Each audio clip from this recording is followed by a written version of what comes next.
Another day, another OJT for our TESDA Caregiving NC2 program, and today is the 9 out of 10 sa among OJT, which means second to the last na lang nga shift, and ang remaining schedule will be 6 a.m. to 6 p.m. Today, I want to address ang mga health-related questions for katong mga interested nga mag-enroll into the caregiving program.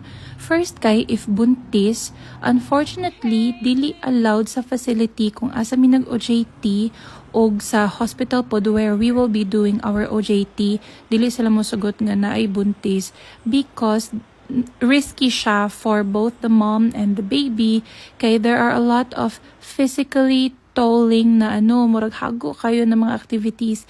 Kanang pag-asa-asa palang daan sa mga patients, lisod kaayo siya. And if i-baby, like kanang hatagan ng special treatment ang buntis ba, pwede man. However, how will you learn as a caregiver, diba, if during the time nga nag-OJT ka kay lingkod-lingkod lang, so mo nang dili siya sugtan kay di gyapon maka-learn og delikado lagi.